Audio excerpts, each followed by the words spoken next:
Welcome to Red-tastic. Story 1.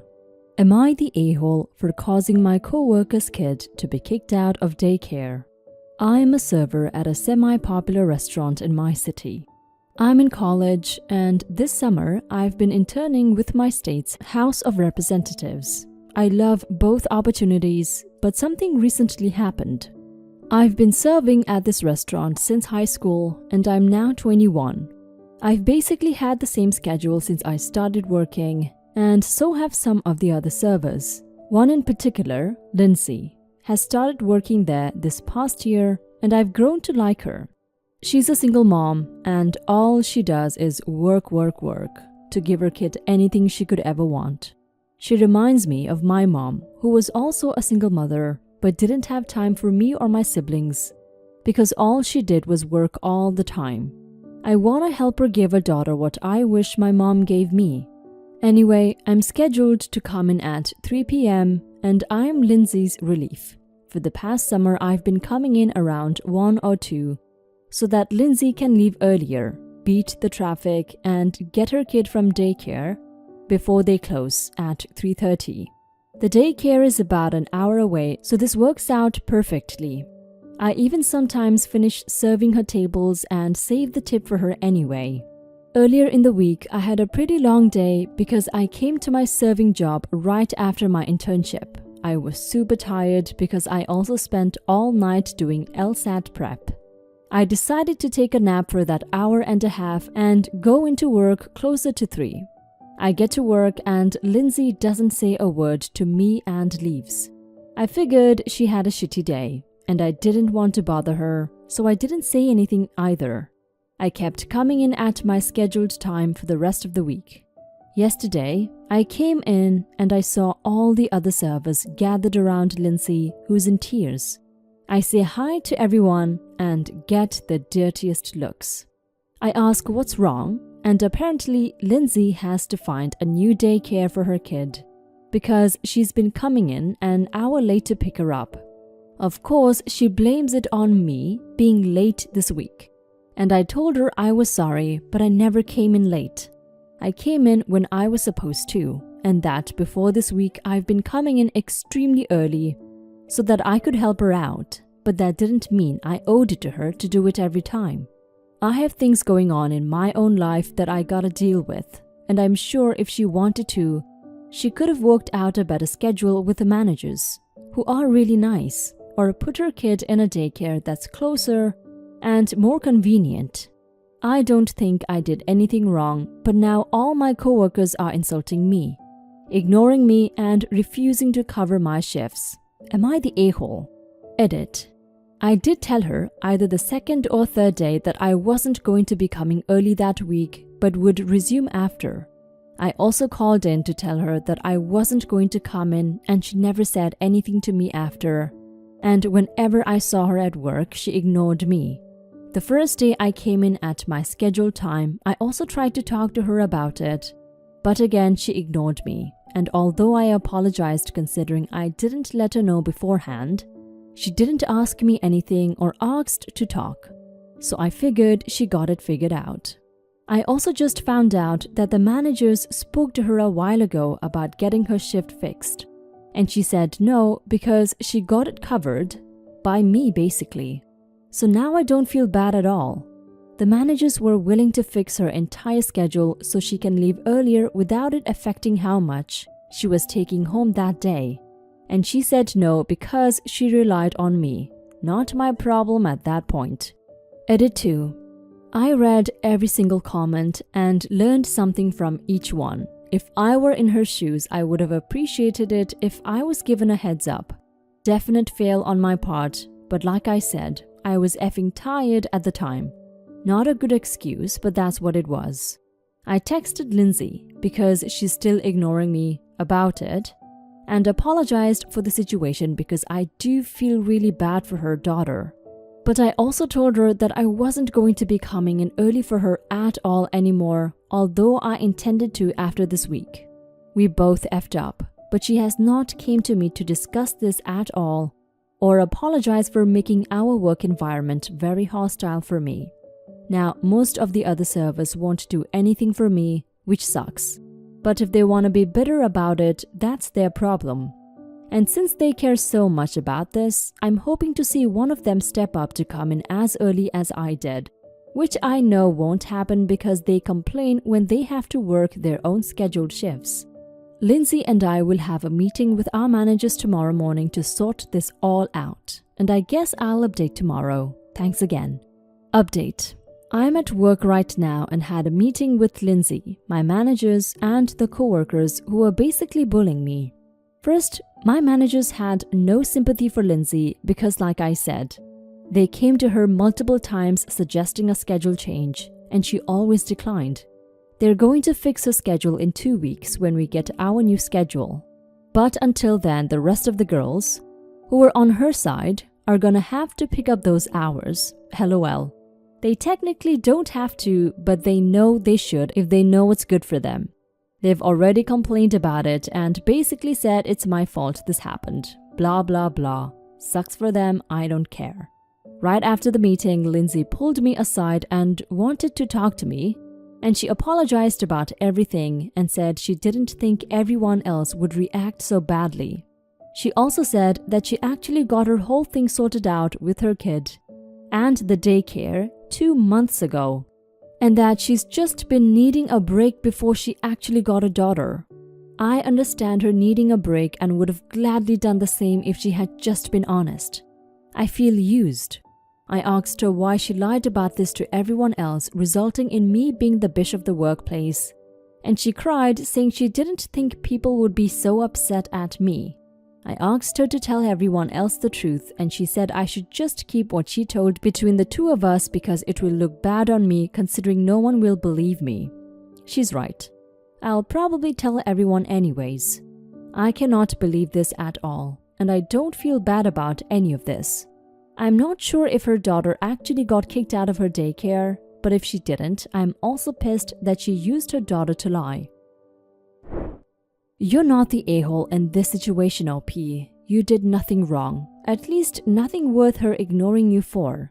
You helped this woman out of the kindness of your heart, but she grew so entitled that the one time you couldn't cover for her, you automatically became her enemy.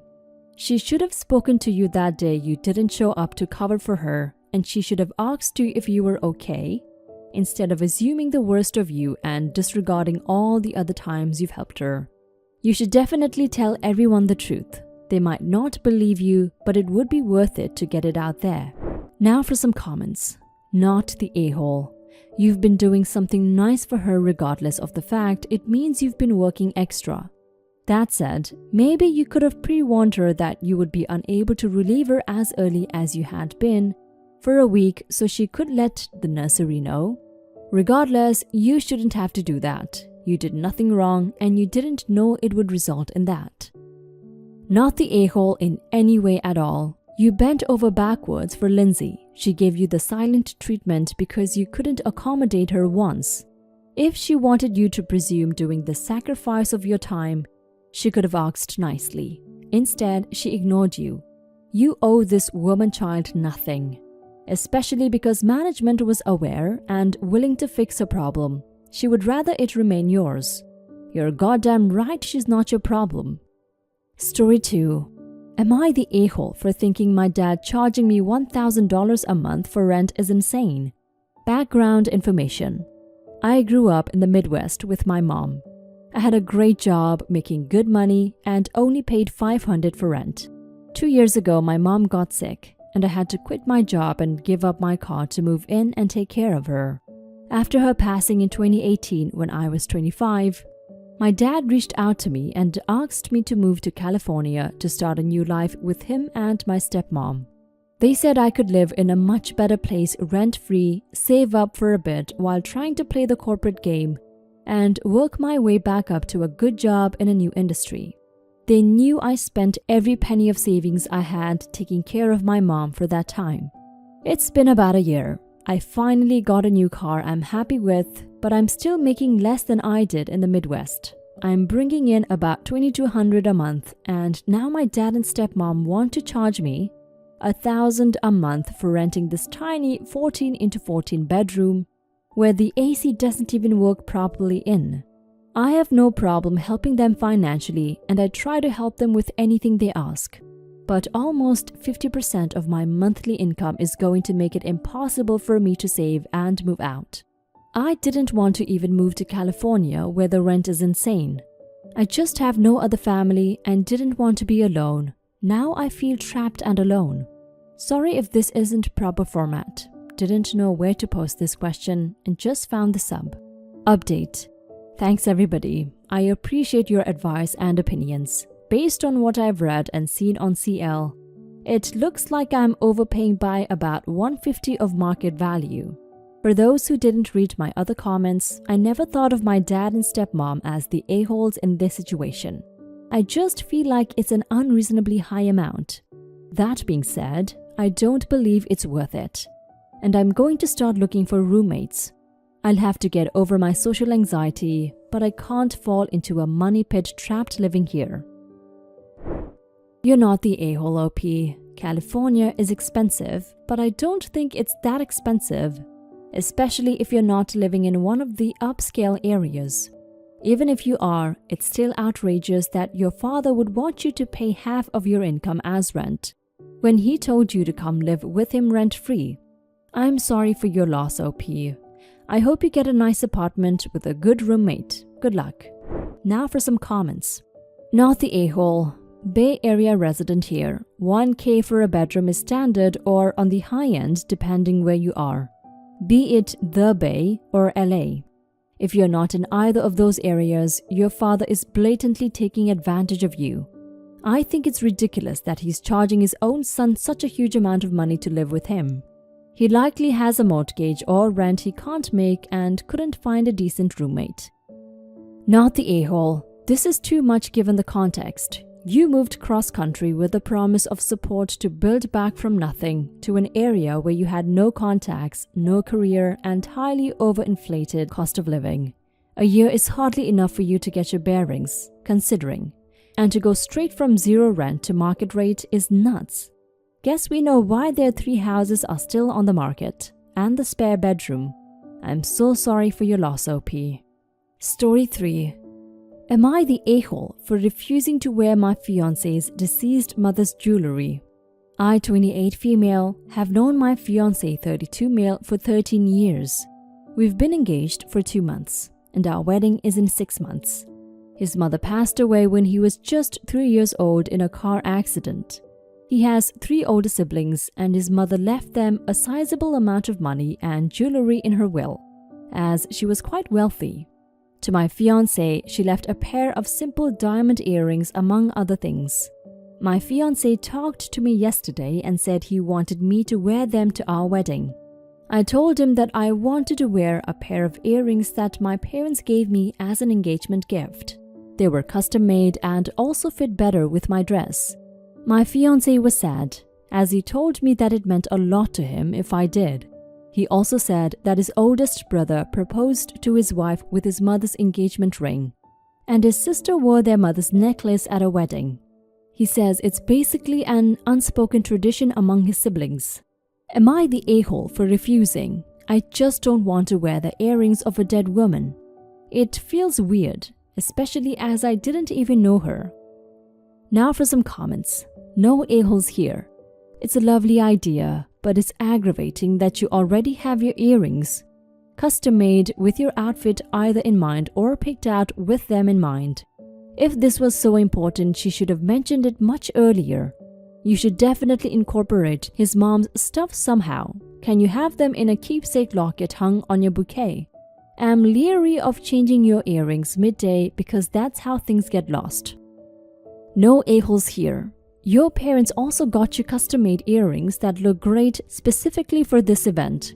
You wouldn't be an a-hole at all for wanting to prioritize your parents' feelings, since this is an important moment in their life as well. It also isn't shitty to feel a little iffy about wearing the jewelry of someone you have never known in your very own wedding. It's your own wedding as much as it is his, so it's completely within grounds for you to refuse. However, this is also something that is very important for your fiancé. I would wear it if I were you, especially considering how much happier he would be over a gesture as small as this.